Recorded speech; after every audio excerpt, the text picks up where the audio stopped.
Assalamualaikum warahmatullahi wabarakatuh. Perkenalkan, nama saya Nur Syafaah dengan NIM 858025005. Saya mahasiswa semester 7 dari UPBJJ Universitas Terbuka Yogyakarta dengan program studi pendidikan guru sekolah dasar. Pada kegiatan kali ini, di sini saya akan melakukan praktikum IPA mengenai simbiosis. Hal ini untuk memenuhi tugas mata kuliah praktikum IPA di SD. Alat dan bahan yang saya butuhkan, yang pertama ada tabel pengamatan, yang kedua ada alat tulis, yang ketiga ada alam di sekitar kita. Simbiosis adalah hubungan jangka panjang atau erat antara dua makhluk hidup.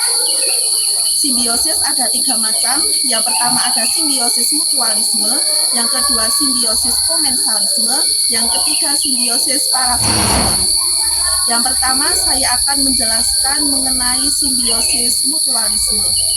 Simbiosis mutualisme adalah hubungan antara dua makhluk hidup yang saling menguntungkan. Contoh simbiosis mutualisme adalah hubungan antara kupu-kupu dan bunga karena keduanya saling menguntungkan. Kupu-kupu mendapatkan nektar sebagai sumber makanan dan bunga dibantu dalam proses penyerbukan untuk berkembang biak.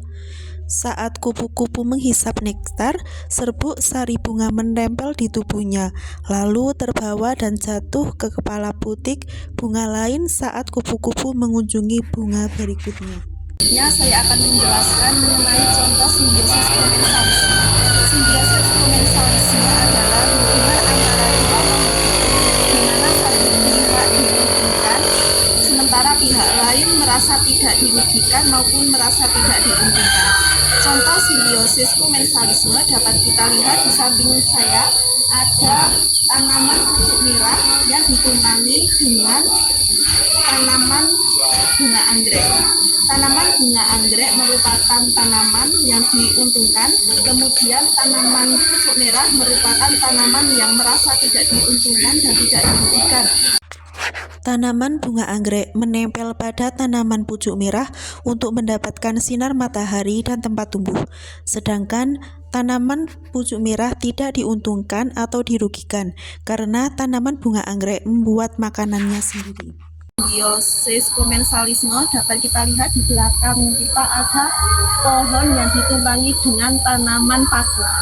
Tanaman paku menempel pada pohon untuk mendapatkan sinar matahari, tempat tumbuh, dan juga penyerapan zat-zat untuk melakukan proses fotosintesis. Sedangkan pohon yang ditumpangi tidak merasa diuntungkan ataupun dirugikan karena tanaman paku membuat makanannya sendiri. Selanjutnya, contoh simbiosis komensalisme adalah hubungan antara pohon aren dengan tanaman paku. Tanaman paku merupakan pihak yang diuntungkan, sementara tanaman pohon aren merupakan pihak yang merasa tidak diuntungkan maupun pihak yang tidak dirugikan. Tanaman paku menempel pada pohon aren untuk mendapatkan sinar matahari, proses fotosintesis, dan juga tempat tumbuh.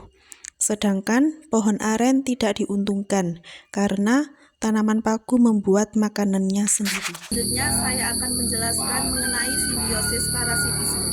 Simbiosis parasitisme adalah hubungan antara dua makhluk hidup di mana satu pihak diuntungkan dan pihak satu dirugikan.